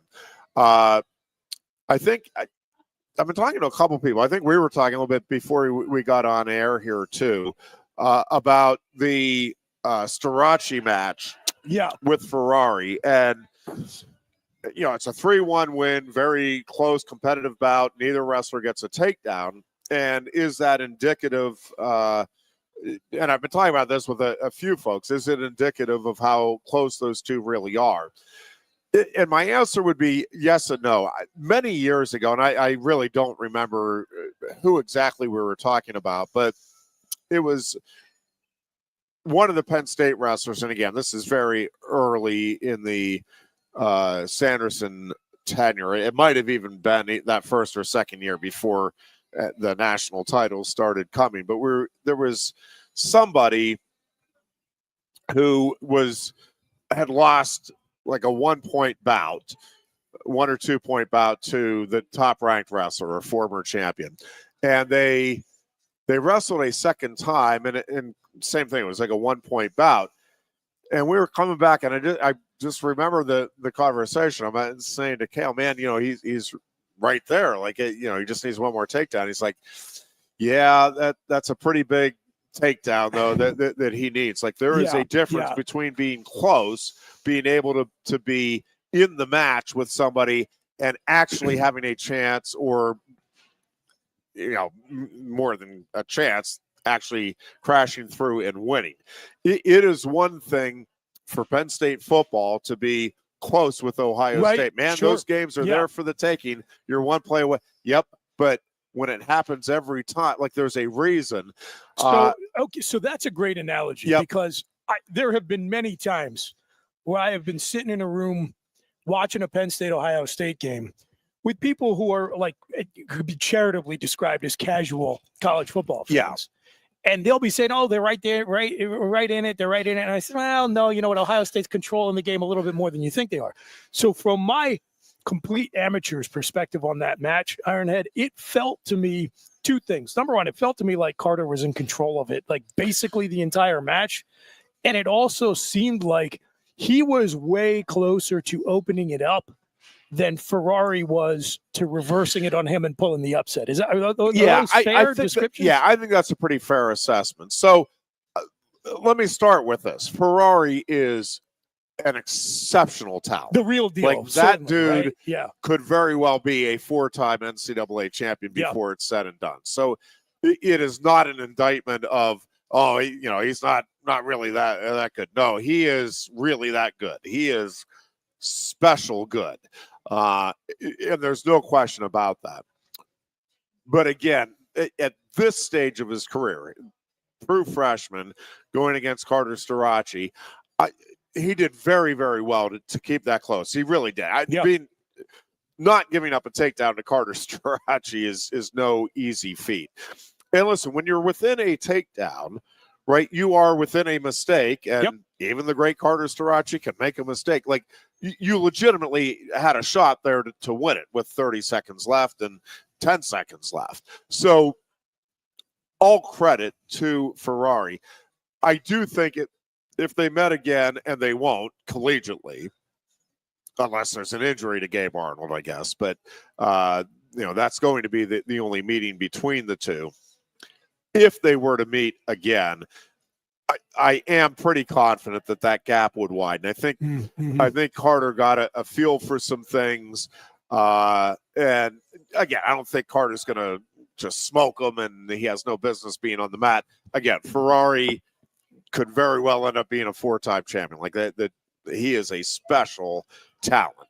But it is one thing to keep it close with Carter Starachi. Parker Kakaisen is obviously a sensational wrestler, also very experienced, and took him to overtime in the All-Star match. But again, it's one thing to keep it close, to be right there. It's another to actually knock him off. Now, am I telling you Kakaisen can't? No, that Parker Kakaisen, I think that is going to be an epic meeting, assuming it occurs. And if they both stay healthy, I am assuming that. I think they are clearly the class of the weight class at 184. And I think that'll be an epic matchup in the finals. You brought up Gabe Arnold, so I got to ask you. If anybody out there doesn't know what we're talking about. So Gabe Arnold at 184 for Iowa posted on, I guess it was Instagram. I can't remember the exact quote. You probably know it. But basically, he was just calling out Carter Starachi and said something like, "Your head is mine," like bank on it, so this goes something back. Like that. Yeah. So when Gabe Arnold was even as a senior in high school, when Starachi won the titles, Arnold posted something along the lines of, I'm not that impressed. I can hardly wait for the opportunity to beat him. Then he redshirts last season. And, there's some talk even then. And then it was the press conference, the pre-Penn State press conference, where Arnold, the press conference had basically ended, and Gabe Arnold said, "Hold on, one more thing." He's like, something to the effect of, "Man, Penn State got us last year. That stinks, but we're going to rectify it this year, and your head is mine. Book it." If anybody out there knows what FAFO stands for, that's a great example of it. Yes. So, and then I actually hadn't even really thought about it until I had a couple folks send me notes saying, "Hey, do you think Arnold's actually going to wrestle?" And I really didn't even know what they were talking about at first. And then on the Iowa message boards, almost immediately, they're like, "Yeah, Arnold's not going to be wrestling Friday night anyway. Like, they're going to put Ferrari in there." And there's all kinds of reasons to put Ferrari in there over Arnold, aside from whether or not you think there was some kind of retribution coming for the smack talk by Arnold. Sometimes it's a matchup thing and you're trying to win the dual meet. Now, by that time in the dual meet, it was out of reach. I mean, even but Ferrari, exactly to that point, if you feel like you've got a talent like that, I think it makes a lot of sense to let him get that experience, especially in a low pressure situation. Which is what Tom Brands, in essence, said. Is Sure. I think he used the term load management, which I'm not sure if it's so much load management for Gabe Arnold, although I do think there's something to be said for trying to keep your guy fresh. By the way, if you for the hate that term, postseason. that's another gift of the Adam Silver era Yes, NBA. But listen, and Brand said, listen, we have, with the rules, we're allowed to wrestle Ferrari 5 times and keep his red shirt. With a talent like that, we want to give him the opportunities. Sure. And, we don't want to waste them. We want to give him opportunities against good competition, great competition, so that and as you said, he gets a feel for what we're going to look from him for next year. You've got a kid like that in the stable who you feel like could be like 4-time national champion potential. Yeah. There is one window of opportunity to let him get on the mat with a guy who's a legit shot to be the only 5-time national champ. Why would you do it? I get it. And then I guess I saw Brands, I think it was before the match, got asked some questions about Gabe Arnold's comments. And he said, look, if that's what he needs to fire him up, he can do what he wants. But it was like he was kind of telling you that he was going to start Ferrari, but didn't say it. He said, it's not going to impact the way I coach the team. And I was thinking, okay, he's basically saying like this guy dug his own grave because he's not even going to wrestle.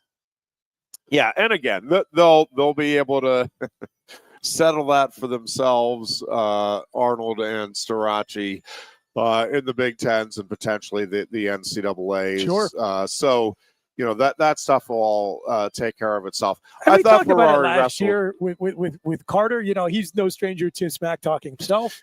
I think probably good for the sport. I think it helps draw fans into it. I think that's exactly right. And it gets people, it gets people buzzing. And the fact that he didn't show up and you get the reaction from the Penn State fans, I think all the more drama in a good way for the sport, building toward that meeting. And, again, no guarantee that it will happen at the Big Ten championships or at the NCAAs, but certainly I think Penn State fans anyway are hoping that they do get a chance to see those two meet for sure and let that thing play itself out finally. One other thing, I understand if you're Tom Brands, you're a competitor, you want to bring the competitive fire, and you want your team to believe that it is capable of winning the whole thing. I mean, so I'm not expecting Tom Brands after that match to come out and say, nothing we can do. Penn State's just superior. We're going to do our best to take second this year. That is not what a competitor should do, not what I'm expecting them to do. But I do think I actually was impressed. And I talked with some Iowa folks on Saturday. I was on a radio show out there at around noon. And I'm like, listen, first of all, I can't be condescending because I don't have anything. I observe the program. I have nothing to do with it. So this isn't meant to be condescending. And even if it was, again, it makes no sense for me to be condescending. I just get to watch the action. I think Iowa wrestled a really good match. I really do. I think that's right. They went out after it. They are facing, my opinion here, for the time being, it's an opinion. I think when it's all said and done, if everybody stays healthy and they do what I'm pretty sure they're going to do, I think this will go down as unquestionably the greatest wrestling team in the history of the sport. Again, lots that needs to be done for that to definitively be so, but I think all of that is going to play itself out. I don't think Tom Brands was making it sound like man, it was just a lack of effort on our part, and we've got to be ready to the challenge. I don't think that was the case. I think every now and then you tip your cap. It's like there really wasn't much we could have done differently. We ran into a team or an individual that's just better. Again, there are times where no matter the sport, it's like, it's just not our day, or it's never going to be our day because that team is just so astoundingly great. Like so. Again, I don't expect him to come out, and I wouldn't want him to come out and just to concede, yep, there's nothing we can do. But I also think calling out your team's effort to me, now maybe he's seen something I'm not. Again, I'm observing it just like everybody else. I don't think it was a lack of effort. I don't think it was a lack of readiness or anything like that for Iowa. That match went exactly the way practically every national voice who covers the sport predicted it was going to go. That was not like some failure of effort where if only Iowa would have showed up, they would have been in it, or maybe even pulled the upset. I mean, and you sound like a delusional buffoon, which, I mean, to be fair, Tom Brands. But you sound like a dope when you say that to me. You just sound like a clown. Yeah, and here's the thing. I was talking with Steve Grace, does the play-by-play for Radio's Iowa, Iowa's radio network. And we were talking beforehand, and he's like, realistically, it's like we could win 4, meaning Iowa. We could win 4. Sure. It's like, yeah. And then maybe if we pull a big upset somewhere else, like best case scenario, 5-5, but he's like, I think you guys would still get bonus points somewhere along the way.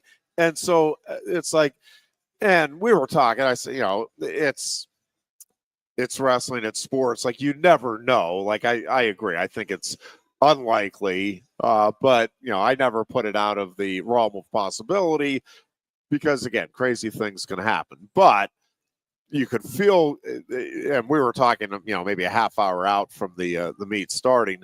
And it's like, you can kind of feel the energy in the building. And, looking at the matchups, again, you knew there were kind of 4 bouts there that could probably go either way. And then, when we found out Davis wasn't wrestling, you knew very likely that Iowa was going to take 33 and maybe get bonus there. But like, even in Ja'Cory Teamer was ready. I mean, he wrestled a Ja'Cory Teamer match, and he tries to get those couple of bursts, and Kasak was ready for those bursts, and he just didn't get in on them. Yep. Van Ness and Parco went for it. It wasn't like Parco just didn't wrestle well. Van Ness caught him, got 7 points, and it changed the entire complexion of the match. But it wasn't, to me, at all a lack of effort or a lack of being prepared mentally or physically. And I'm not even sure. I've read a few things that, Penn State was just in much better shape. I'm not – I mean, Penn State is in phenomenal shape. But I don't think there were a lot of instances where Iowa just was fatigued. I think they got out-wrestled. Messenbrink, a couple people were like, Caliendo's not in shape. No, Messenbrink just is really good at scoring, like very few in the history of the sport. I mean, there's like maybe 3 or 4 guys that, at least in the years I've followed the sport, that are even comparable to what Messenbrink is in terms of a scoring machine. And we've been able to witness a couple of them in David Taylor and Jason Nolf here. I would put Lincoln McElravy in that category, maybe Brett Metcalf from Iowa as well. Cale Sanderson was in that league for sure when he was wrestling. But I mean, it's a handful of people. But I didn't think it was that Caliendo was. Did he get more tired with that pace by the end? Well, yeah, but any human being is. I don't care what kind of shape you're in. I just didn't think there were many matches there where it's like, oh man, this guy's just out of shape. I think they were getting out wrestled. It's cope, Ironhead. The Iowa fan base, and I can in a certain way I can even sympathize with them. they believe that their school and their program has divine right of kings to the sport, and it cuts them deeper than I think probably any other program in the country, including Oklahoma State. And we see what they've been willing to do to get back into competitiveness. I think because we're in the conference, it's a little bit different, a little closer to home.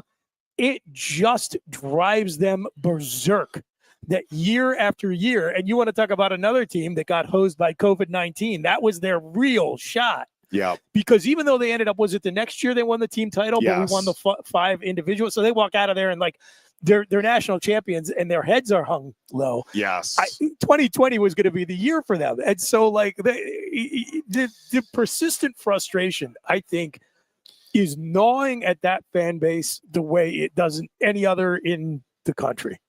Yeah. And I love it. That's a real shame. Well, and it is a tough thing. I will say when you are, again, if you are a competitor or, you're the fan of a team that is competitive, I get it. You never want to concede. All right, this program, there's just nothing we can do. Sure. And listen, Iowa for years, I mean, there were Penn State among them.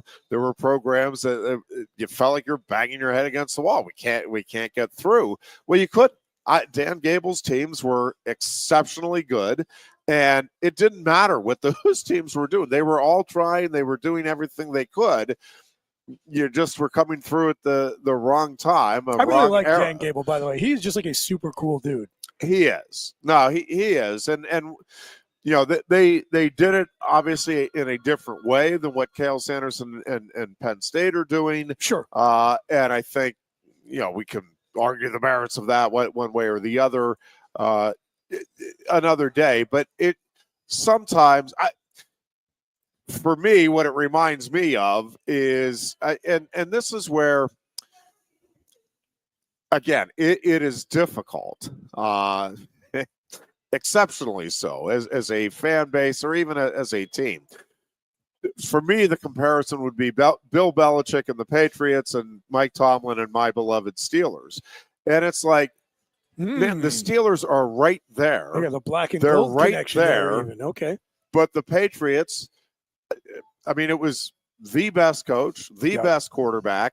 We had a really good coach, a really good quarterback. But nobody, well, the standard is the standard. Steelers should be winning Super Bowls. Iowa should be winning national titles. I agree that's the goal.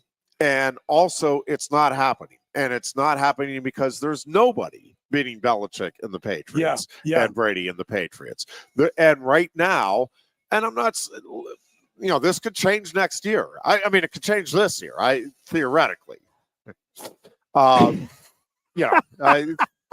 could get 3 or 4 injuries here, and all of a sudden the landscape. The radio listeners, I changes. wish you could have seen the smirk. Well, I mean, are we up against the break? We are. Okay, all right. I but have a it's question just an for you for the other side. it is an exceptional era, and again, what Penn State has done, and I was talking with the Iowa folks about this on Saturday. We get into discussions every now and then about, this coach is a great recruiter, but not a great game day coach. This coach is a good recruiter, but a great game day coach. This, that, and the other. What Penn State has going right now, Penn State Wrestling, is they are consistently recruiting the best kids in the country. Year after year, they are bringing in the top-end talent. This freshman class this year and next year's class might be the 2 most exceptional classes to date that Cale has brought in. Amazing. So let's start with, they are getting a ton of top-end talent, elite guys when they come in. I think Penn State is recruiting better than anybody else in the country. Iowa, Oklahoma State, everybody included. I also think once they get here, they are getting coached up at a higher rate. I think the development of the Penn State wrestlers from, year to year, I don't even think it's close. And again, there are a lot of great coaches out there doing great things. They're not developing their guys consistently from one season to the next where you're like, ooh, I know that guy won a national title last year, but look what he's doing now. That's a different level than what we saw last year. Consistently, we're seeing that with Penn State. That's wild. So you are, again, it is the combination of they are getting the best guys. I think they do a better job than anybody at getting the most out of that talent, developing it to the highest level. And then, you factor in the room, you factor in the facilities, the support across the board, financially, support staff, from the strength and conditioning coach to the trainer to all of the things that are in place. And it's, again, I'm not going to say it's impossible. Obviously, there's been a couple of years where Penn State didn't win the national title, but consistently, if you are a great coach with great wrestlers, you're just coming into this at the wrong time. What Penn State is doing right now, I don't even think in the Gable era, or if you go back all the way to the Gallagher era for Oklahoma State, I just don't think we've seen this, where the top end talent across the board is being coached up to such a high level so consistently. And again, you have top to bottom a lineup that not only doesn't have any holes, that there's nowhere where they don't have a hammer. Like, I mean, when 25 and 33, and you have, again, I would argue at the very least dark horse title contenders there. Those are your quote unquote weakest weights. Well, that's, I mean, that's for 90 to 95% of the teams out there. Getting 2 7th-ranked guys right now, and I think they're both probably a little underranked, to be honest with you. But to have 2 7th-ranked guys in your lineup is a pretty good spot to have. Penn State has 8 other guys that are ranked higher and have more accomplishments under their belt to this point in their careers. And again, it's just virtually impossible to match up with that. And so, again, to see a team go through a season, Iowa had some great teams under Gable. I did, for a team to go through a season without, and we haven't gotten there yet, I understand that. I think they're going to go through this entire season without losing more than 2 bouts in any given dual meet, meaning your worst dual meet performance is you won 80% of the bouts in it. That is, I mean, it is literally unheard of. That's not been done in the sport before. And so,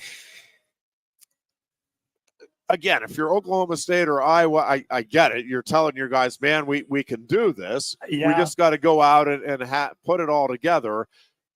The reality is, I genuinely, I just don't think that they can do it. These are the good old days. We're living in them, folks. Yeah, it's nothing against those programs. It is unbelievably special what Penn State has going on. All right, we're back with a final segment here on a Tuesday afternoon after this. Coast into fall with a new Kia from Lion Country Kia. Right now, get a 24 Kia Seltos for 5.25% APR for up to 48 months. A new Sportage plug-in hybrid at 0.9% APR. Check out our 23 Sorrento hybrid for as low as 4.5% APR. And don't forget, all 2023 and 2024 Kias come with a 10-year, 100,000-mile limited warranty. Stop in and meet with one of our sales experts today and coast into fall at Lion Country Kia. We want to see you in a Kia.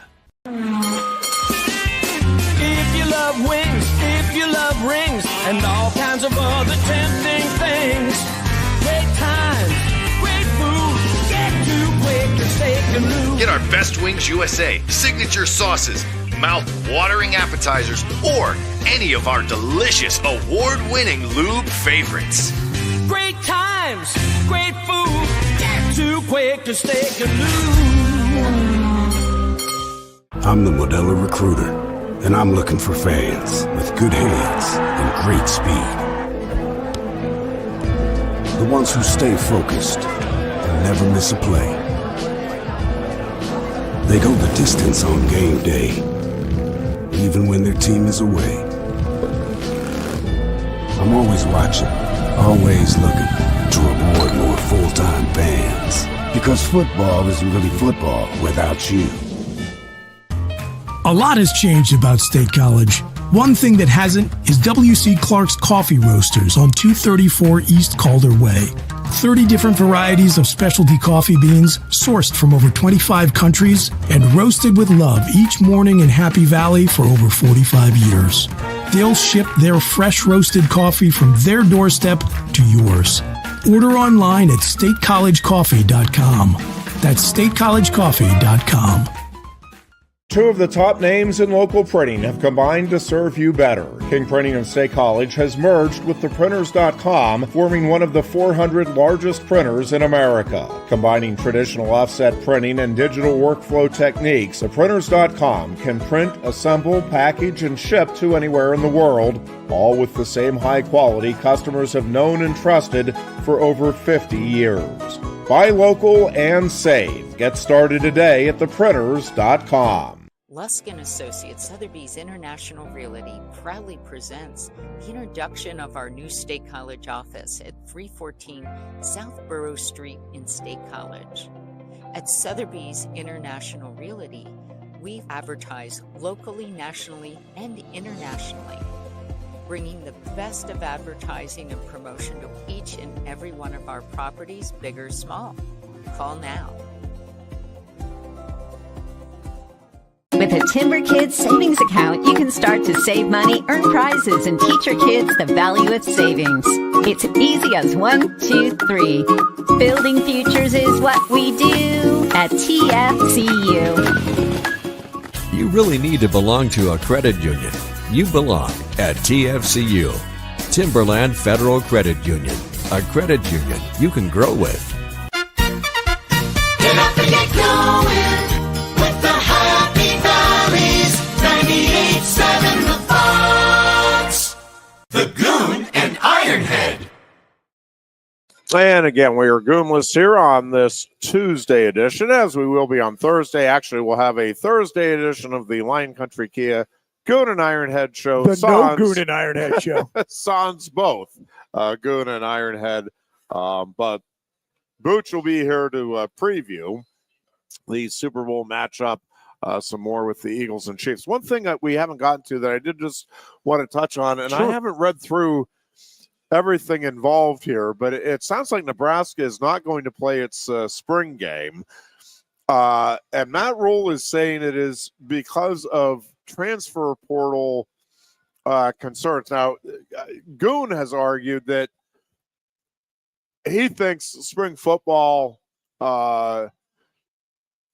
should and probably will eventually go by the wayside here as part of the negotiations. This is kind of separate from that, although maybe a step in that direction, albeit for a different reason. I'm not sure I completely. It sounds like Nebraska is trying to figure out. I don't know if this is going to be a Pro Bowl type of situation where instead of the game, they get because their AD came out and said that they're still trying to work it out, but it sounds like some other sports teams may be involved in some event in late April. Do you know what I think would be a lot of fun? So back when Penn State was going through the NCAA sanctions period, specifically while Bill O'Brien was here, and we were really shorthanded from a personnel perspective. You remember they made some modifications to the blue-white game format because the impact of losing even one guy to injury at that time was amplified because it's so many fewer scholarship players. And they were talking about, okay, the reason why you don't want to take the spring game away is that it has become a big thing on the calendar. It's big to a lot of student clubs on campus. It's big to the community from a financial perspective.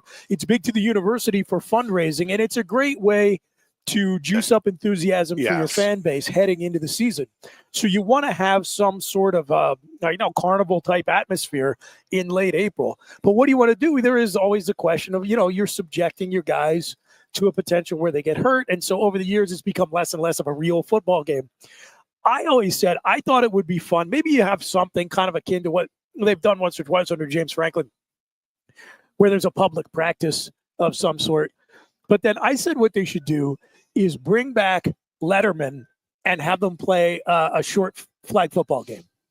Think about it. Like, if you could watch like flag football game, like Trace McSorley versus Kerry Collins, Trace throwing to Bobby Ingram, Kerry throwing to Allen Robinson.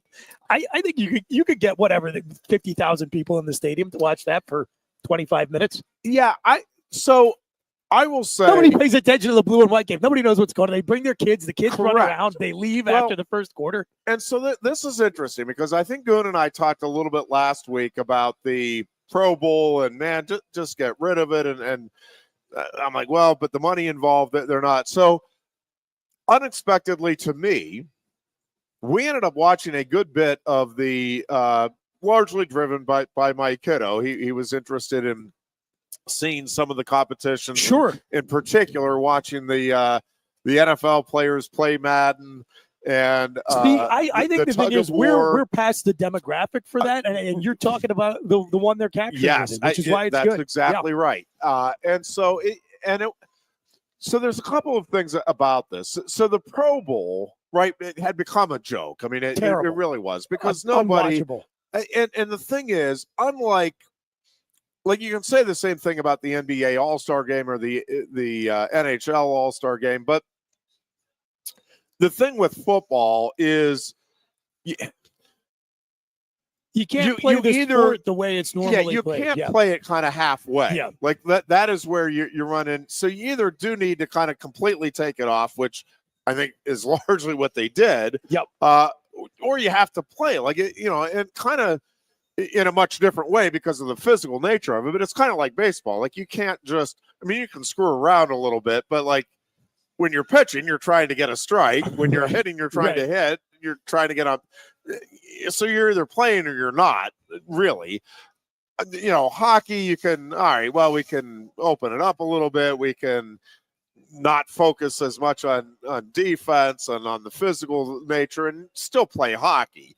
Basketball, same thing. We can, take it off defensively and not have any real consequences. So the other thing with football, though, and it really didn't hit me until we were kind of watching the tug of war part, but we had watched, again, a good bit of it before that.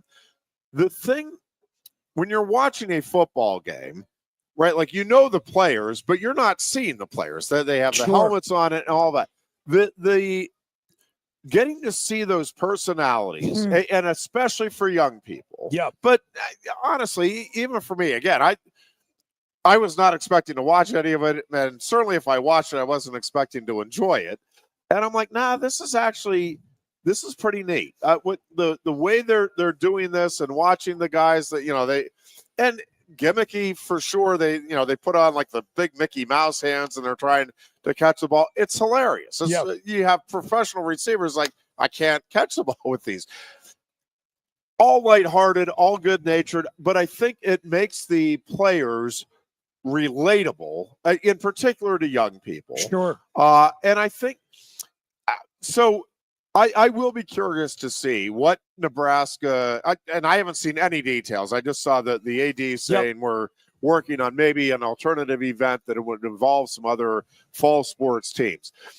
I do think having some sort of a fun competition where you're not risking injury to anybody, but you allow the fans to gather, not completely unlike the Lift for Life event. And I don't think you want to duplicate that. That's not what I'm saying. But I think having events like that where you get to see a little bit up close and personal without the uniforms on, you get to see the personalities, you get to see them interacting with each other and with you a little bit to some degree with the fans. I think that is a really good way to continue to build upon what is already a love affair with this nation and football. Yeah. But I think providing those opportunities, and listen, we're seeing that pretty consistently with the NIL opportunities, right? It's like, hey, we're putting together this event. You're going to be able to come meet and talk with the student athletes, but getting to see them in a competitive, a low-key competitive atmosphere, I think provides a unique opportunity for the fans to feel like they're getting something a little more valuable out of the experience. So to your point, you could probably set up a few more monitors down on the field and have the guys play each other in NCAA football. And the demographic we're talking about that you want to get into the stadium for the blue-white game. Crazy to me, but yes. They'd be into it. Yeah. They would be. Here's the point. We didn't learn anything. We didn't learn a single thing from last year's blue-white game. In fact, if you look at – I'm sorry, no. I picked up one thing from last year's blue-white game, which was that the staff was as confident in Cooper Cousins as we were hearing they were, and he probably deserved it because he played great. He played really, really well. Other than that, I can't think of a single takeaway from that game that carried water by the time it got to the fall. Yeah. So, look, nobody cares about the game. It's everything around it. So do what you need to do to keep the guys healthy and to keep the tampering agents out of the locker room. Yeah,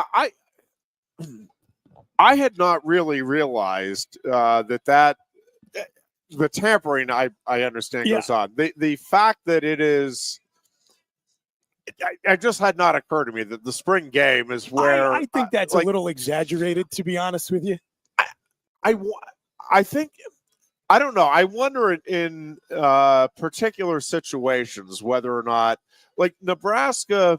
I don't know. I wonder. I mean, again, I wonder if how you're somebody exaggerated whose or job not it is to understand what talent exists on your opponent's rosters, if you think you learned something by watching them go against the third and fourth team defense in a spring game, you're probably not that good at your job. Like, if that's the point where you're like, oh, look at that guy. I didn't know he was good, but you see him torching that walk-on defensive back there who was playing at State High last month. I'm not buying it. No, but getting the contact and opening the door in that regard, I think is more. Which again, if you're doing anything like that, I guess that's what's confusing me here about Nebraska. And I haven't read. I'm just kind of catching this on the fly here this afternoon, so maybe this will make more sense as I read through. I'm just not sure. If you're having an event where the players are still accessible, I'm not sure that this is changing anything in regards to the tampering concerns. Right. If anything, it may add to So again, maybe I'm missing, and very likely I am. I just, if you're still going to have some sort of an event, then and tampering is what you're worried about. I guess I'm not completely following how this would prevent that or limit that in any way. I mean, all I can say is that the sooner they can figure out how to eliminate perpetual free agency at all times, the better. I mean, it's just ridiculous. It's bad for the sport. Bad for the kids, too, I think. All right. Goon and I will be back next Tuesday, a week from today. The Dear Booch will be in with a co-host to be named later. Could be Mike the mailman. I'll see what I can Thursday, from 2 to 4. Until then, folks, be good and be Coast safe. into fall with a new Kia from Lion Country Kia. Right now, get a 24 Kia Seltos for 5.25% APR for up to 48 months. A new Sportage plug-in hybrid at 0.9% APR. Check out our 23 Sorrento hybrid for as low as 4.5% APR. And don't forget, all 2023 and 2024 Kias come with a 10-year, 100,000-mile limited warranty. Stop in and meet with one of our sales experts today and coast into fall at Lion Country Kia. We want to see you in a Kia. If you love wings, if you love rings, and all kinds of other tempting things, great times, great food, get to Quaker Steak Lube. Get our Best Wings USA, signature sauces, mouth-watering appetizers, or any of our delicious award-winning lube favorites. Great times, great food, get to Quaker Steak Lube. I'm the Modelo Recruiter, and I'm looking for fans with good hands and great speed. The ones who stay focused and never miss a play. They go the distance on game day, even when their team is away. I'm always watching, always looking to reward more full-time fans. Because football isn't really football without you. A lot has changed about State College. One thing that hasn't is W.C. Clark's Coffee Roasters on 234 East Calder Way. 30 different varieties of specialty coffee beans sourced from over 25 countries and roasted with love each morning in Happy Valley for over 45 years. They'll ship their fresh roasted coffee from their doorstep to yours. Order online at statecollegecoffee.com. That's statecollegecoffee.com. Two of the top names in local printing have combined to serve you better. King Printing of State College has merged with theprinters.com, forming one of the 400 largest printers in America. Combining traditional offset printing and digital workflow techniques, theprinters.com can print, assemble, package, and ship to anywhere in the world, all with the same high quality customers have known and trusted for over 50 years. Buy local and save. Get started today at theprinters.com. Lusk & Associates Sotheby's International Realty proudly presents the introduction of our new State College office at 314 South Borough Street in State College. At Sotheby's International Realty, we advertise locally, nationally, and internationally, bringing the best of advertising and promotion to each and every one of our properties, big or small. Call now. With a Timber Kids savings account, you can start to save money, earn prizes, and teach your kids the value of savings. It's easy as 1, 2, 3. Building futures is what we do at TFCU.